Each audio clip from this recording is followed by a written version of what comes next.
Welcome to Plugged In, Exploring Energy, a podcast mini-series with Constellation, where we explore the evolving landscape of energy solutions. I'm your host, Chuck Hanna, Vice President of National Accounts and Solutions at Constellation. In each episode, we bring industry leaders and experts to discuss the latest innovations, challenges, and opportunities in the energy sector. Welcome to Plugged In, Energy Conversations from Constellation, and I'm your host, Chuck Hanna, and today's guest is Chris Pennington, who's the Director of Energy and Sustainability with Iron Mountain Data Centers. Today, we're going to be discussing Iron Mountain's sustainability and data reporting. Chris, first, thank you for joining us. And can you start by telling us more about your role at Iron Mountain? Sure thing. Yeah. Thanks for setting up the chat today, Chuck. I lead up energy and sustainability for Iron Mountain Data Centers. That means that I have a responsibility for setting our commitments in terms of what a sustainable data center means. That includes the energy that we buy, as well as our commitment to green building standards, energy efficiency, water usage. So it's a broad remit, but you just can't talk about sustainable data centers without talking first about energy. So it's a really important piece of what we do. Very encompassing. So, Chris, I had the opportunity to listen to your presentation at the recent Burge conference in San Jose. Covered a lot of areas around sustainability. You shared some excellent insights around changes coming with respect to sustainability reporting. Can you talk about some of the changes in the reporting requirements and how companies are going to be impacted by these expected changes? Yeah, it's a really interesting and dynamic landscape that's going through a lot of change right now. And just for a little bit of context, I think it really is anchored in our growing global awareness of climate change and the need to decarbonize across many industries. So if you take a look at kind of the history of clean energy and climate action, it was primarily started around corporates voluntarily buying 100% clean energy. And if you take a look at that program that's led by the Climate Group today, it consists of about 400 or so companies that for many years now, and Iron Mountain Data Centers included, have been committed to buying 100% clean energy as a way to help demonstrate the need to decarbonize. So you take that, roughly 400 or so companies committed to RE100 globally. And then what we saw coming after that was the Science Based Targets Initiative, which has about 4,000 companies today. And this is an initiative that kind of builds on just clean energy, but also thinks more broadly in terms of a company's total carbon footprint. Now, zooming out a little bit more than that, there's an initiative called CDP, which was initially known as the Climate Disclosure Project. There's about 23,000 companies today that have been reporting to CDP. And what they report is their annual environmental footprint, so emissions and water usage primarily. So out of all the companies in the world, data reporting and kind of climate action reporting, if you will, is kind of sat within this group of about 23,000 companies, more or less, that are voluntarily reporting their footprints. Today, what we see is a landscape that's shifted a lot in just the last year. In Europe, there was an act called the Corporate Sustainability Reporting Directive, or known as CSRD. This is an obligation for companies to report environmental impacts, both those items that impact the company as well as their impact on others. So this CSRD legislation is likely to impact over 50,000 companies. Now, clearly a lot of those companies will be the same ones that have been reporting to CDP and others. So it's not 50,000 new, but it's still a really big number. And what this is causing is this surge in companies moving from voluntary reporting of environmental performance to compulsory performance reporting. And that's putting a lot of companies in a kind of a tough position of having to pretty quickly figure out what is my environmental footprint and how big is it and where are the material items and what can I do to decarbonize. So I think in a nutshell, legislation has moved a lot of the voluntary reporting landscape into more of a regulated and required landscape. Yeah, that's an amazing transition in terms of the number of companies. As you pointed out, the change from voluntary to more compliance reporting. So as we continue down that path, question for you is, what are some of the changes that you expect to see around the digital footprint as it relates to the use of data centers as this evolution continues? If you could share your insights there. both from a reporting standpoint, as you described, but also like how to manage all this data in terms of, the validity of it, where it comes from, and making sure it's accurate, as you're a data czar, as I see you. Well, it's an interesting intersection point where more and more companies are now obligated to report their environmental performance. And the data center footprint of a company, the digital footprint, is growing faster than ever before. So there's been a big transition over the last decade or so of many of the services that we all utilize every day have transitioned from an analog format, if you will, to a digital format. I'm old enough to remember times when we had a telephone that was like attached to the wall with a cable. Like the phone was something that you went to, not something that you brought with you everywhere.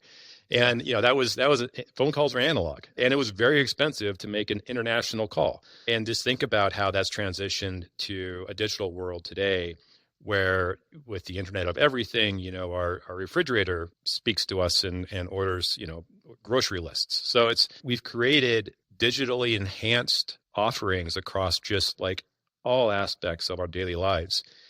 And all of that data happens through data centers. So increasingly for more and more companies, more and more of their reportable footprint is sitting inside data centers. Now, a lot of folks may not know exactly kind of what these data centers are, so I'll just briefly kind of describe them. Effectively, they're large buildings that are highly secure and have rich connections to the internet and robust power systems and cooling systems. And they're filled with computer servers that basically are moving data all around the world at amazing speeds. And so the more data that we have and the more data that we use, the more data centers that we need to have. And so as a result of all of our growth in digital demand, we've seen a corresponding growth in data centers. And our data centers, the ones that Iron Mountain builds, owns, and operates, they're housing computer servers for a wide number of companies. So it's not our servers inside our data centers. It may be 100 different companies that have chosen to put their servers inside our very specialized critical environments to operate because it's far more cost effective for them than building it on their own.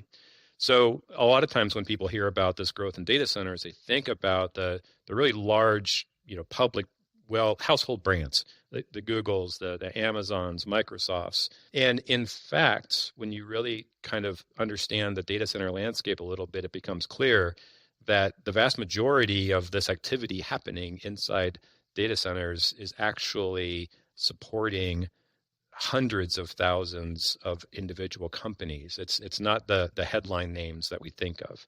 So all that to be said, more and more companies are seeing their solutions delivered to their customers using more and more data. This is requiring more and more data centers. And so as a result, the data centers have really kind of become center stage in the discussion about carbon emissions and energy use and decarbonization. And the wonderful thing here is that we become a very effective and efficient aggregation point for all that digital load that's happening inside a data center, so that when we buy clean power for the facility, as an example, we're actually helping to decarbonize the hundreds of companies that operate within it. Interesting. So how do you see this changing and evolving over the next 2 to 3 years as companies get more focused on reporting their emissions, as well as achieving their sustainability, energy efficiency goals? And what type of metrics do you see your customers will be looking for as this continues to evolve in terms of priority and interest from your customers? Can you share insights around that in terms of the future outlook? Yeah. So what we've seen from our perspective is that initially there was a very clear but relatively small group of companies that voluntarily were setting some more, ambitious climate goals. And, these go back to what I kind of alluded to earlier, the 400 companies globally that committed to clean power, or the 4,000 companies that are reporting their emissions footprint using a science-based methodology to set goals. And what we're seeing now is this shift towards, required reporting.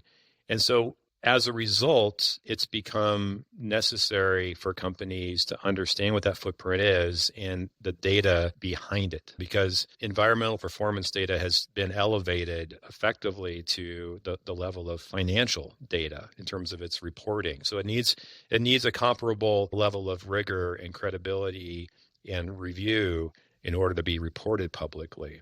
So we see our customers certainly needing to know how much energy they are using inside of our facilities at a level that we haven't seen before, which is great because we have the capabilities to help them understand what that digital footprint looks like.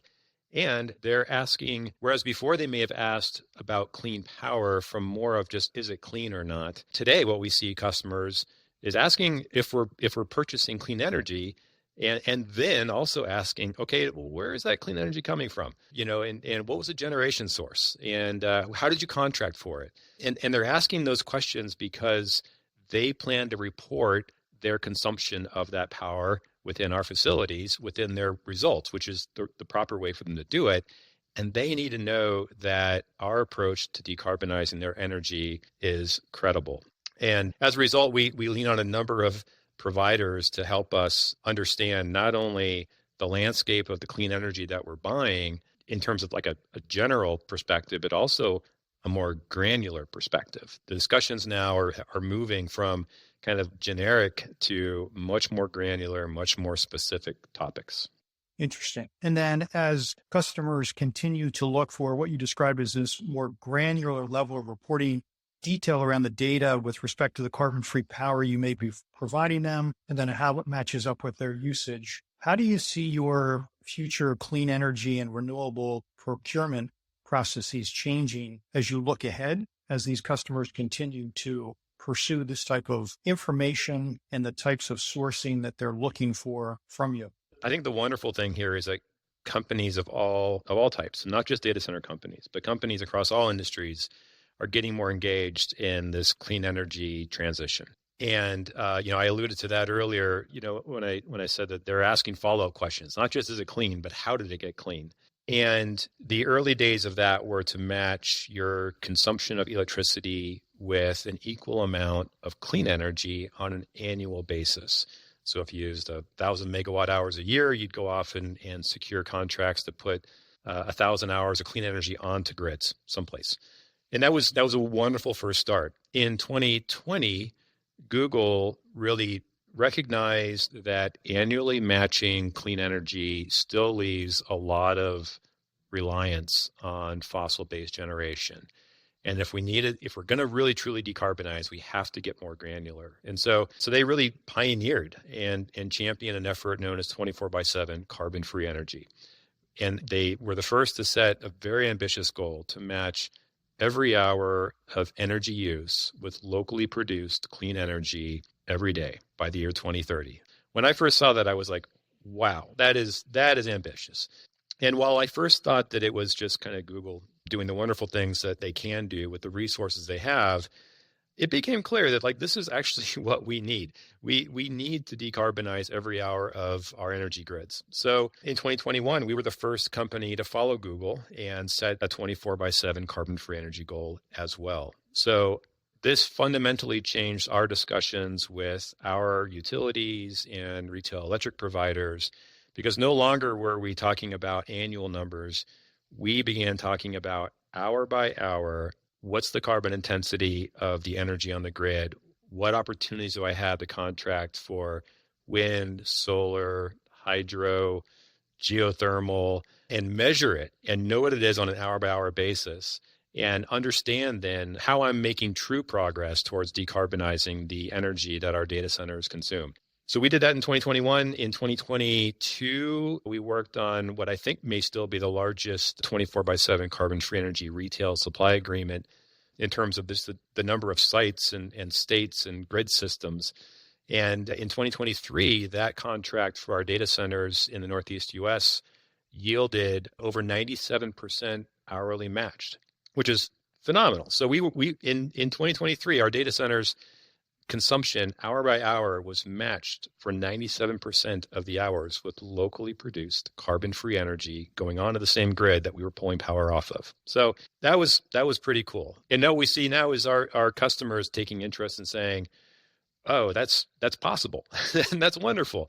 And let's, how can we do that too? And so today we see a growing number of companies and governments, even including the US government, shifting their procurement requirements to saying, how can I decarbonize hour by hour going forward? And that's what we all need. So it's a wonderful thing.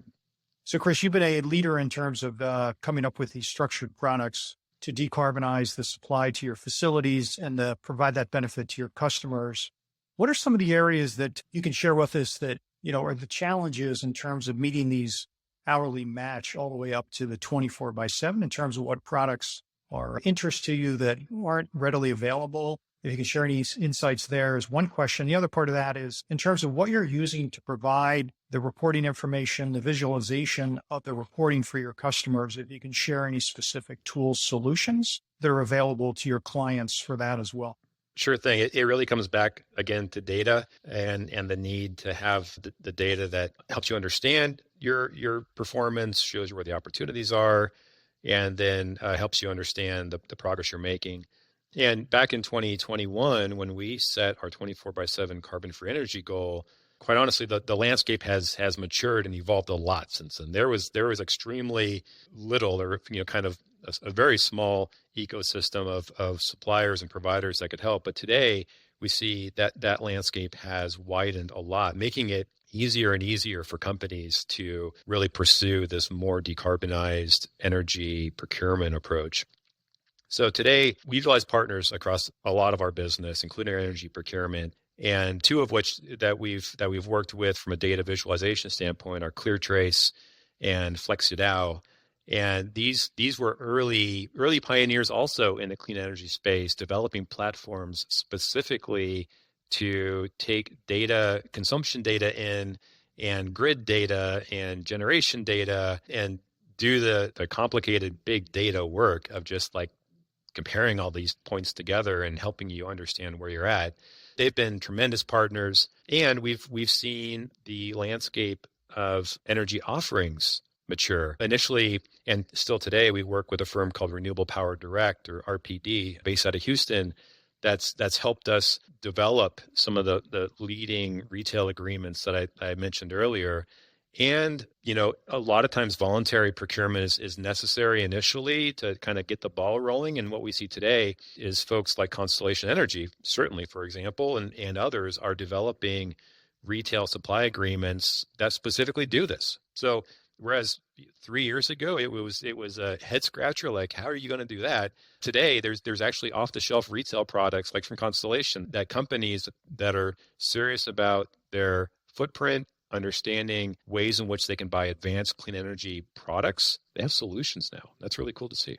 That's exciting. And another question I have for you is you mentioned at the outset about this expected transition of this much larger number of companies that will be reporting both in terms of compliance as well as continued voluntary around their sustainability plans. What are some of the things that you've learned over the last 5+ years, as you described, that the company should be thinking about as they embark on this journey that you've been on for quite some time, just in terms of preparation and insights? Well, it has been a journey for sure, and I think it will continue to evolve and mature and change over time. A couple of things have become really clear to me, at least. The first of which is that carbon is the measuring stick. So the ability to understand your true carbon footprint responsibility, and that's everything from the diesel in your vehicles to the embodied carbon of what you buy. The ability to understand that number really well and understand it efficiently and track it and the data behind it, I think has become important, and I think will continue to be important going forward as we collectively drive this really important work towards decarbonization. So I think that's probably the first item, is just that carbon is the measuring stick for a while. It will continue to be, and the ability to have the data behind it and track it efficiently is worthwhile of investment from a resource standpoint. And the second one that's related to that is around goals. And as a member of our sustainability team, we talk a lot about what the goals of the organization are and what are the goals that we have set, how are we tracking, what are the goals that we should be thinking about and leaning into. And under the topic of goals, I think that goals that are oriented around more granular data tracking are kind of it's where the trajectory is going. So as an example, in the energy space that we've been talking about here, moving from an annual clean energy goal to a local hourly matched goal is an example. Or maybe it's, to put another way, moving, to understanding your carbon footprint on a more granular basis, whether that be hour by hour or by the different materials that you're buying for a new construction project. Granularity is going to rule the day, I think, from a goal setting standpoint. Great insights. Thank you. My final question for you before we wrap up is, we're obviously in a period of rapid change. You mentioned some of them in terms of, this high growth from a data center standpoint. Iron Mountain is obviously leading the way around that area, both in terms of your existing data centers as well as your continued build out, which is exciting to see, to satisfy this, booming data economy. We've got a lot of sustainability focus underway, as you described. We obviously have a transition underway in terms of the recent election results. So what other big things are on your radar as you look ahead beyond some of the more detailed focus around data that we should all be aware of? Any insights in terms of, as you think about your broader business and broader market opportunities that you'd like to share before we wrap up? I think what I get the most excited about is the continued opportunities for companies to just get involved in really enhancing our overall environmental performance collectively. I'm a big outdoors person. I get outside whenever I get the opportunity to, and I think in the not that long ago, it was us outdoors people that were always thinking about the environment. But that landscape's changed, and climate change has taught us that it's not just the outdoors people. It's the people that live along coastlines that are going to be impacted by sea level changes. It impacts so many of us. Well, I should say it impacts all of us. And so therefore, we're finding more opportunities for companies to think about their environmental footprint, be aware of it, and find solutions and innovations that help drive a lower carbon footprint. And initially it was voluntary, and then it's become more required, as we talked about. And I think the third piece of this is one of the increasingly worst kept secrets, which is that most often you'll find that better environmental solutions are actually just better business solutions. So these are not at odds. Being green can create more green. And I think more and more companies are appreciating that and finding ways to innovate and bring new solutions that are going to really have a lot of progress towards decarbonizing our planet for the next 10 years. That's really exciting. So, Chris, what are some of the areas that we haven't asked about that would be of interest to customers that are embarking on this journey around sustainability that aren't as far along as you have been in terms of your great insights, your experience, and where you are? Anything else you would share in terms of other things that customers should be asking or we gain insights from? I think because it is a journey, naturally people are going to be at different points along that journey. And yet the landscape's changing so quickly with emerging regulation specifically that things are moving quickly. And so some of the things that come to mind in order to be successful on this journey would be simply knowing what the obligations are. Are you really prepared?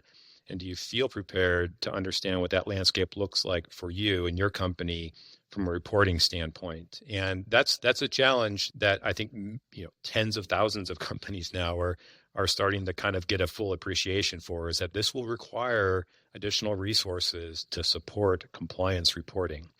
And then the other one is when we talk about performance results, it's increasingly important that these are results that are aligned to specific standards in terms of how they're measured, and that when they're reported with third-party verification. I'm speaking, kind of from the voice of working within a publicly traded company. But one of the things that we do is we align our performance measures with the ISO standards that may apply. So we have an ISO standard aligned energy and environmental management program as an example. So this is an established ISO standard for how we measure our environmental and energy performance, identify opportunities, make progress, track results. It's not us just kind of creating our own program out of nothing. It's aligned to a standard. So I think those are the two things, like thinking about the resources that are going to be required to do this very well, because the stakes are higher when it's a compliance reporting versus voluntary. And then secondarily, thinking about how you put processes in place that are aligned to standards. Great. Thank you for sharing that. Again, I wanted to express our appreciation on behalf of Constellation for joining us on the podcast today. We greatly appreciate the opportunity to work with you and, follow your lead in terms of how you've been taking us all through this journey in terms of sustainability. And as you said, it's not just about providing sustainable solutions for the environment, but it's better business overall. I'm Chuck Hanna, and this is Plugged In Energy Conversations with Constellation. This is Deborah Channel from Smart Energy Decisions. We're really thrilled to have Constellation as part of Smart Energy Voices. I want to thank Chuck Hanna and the team from Constellation for making this miniseries possible. And as always, thank you to our listeners for being part of the Smart Energy Decisions community. If you enjoyed the episode, you can subscribe to the podcast on your preferred platform, and don't forget to tell your colleagues and peers about it too. To learn about how you can become part of our online and in-person content, visit our website at smartenergydecisions.com. We're always excited to share these presentations from leaders of the energy transition. We do that in this podcast, on our website, and at our events, and it's all in the interest of helping you make those smart energy decisions.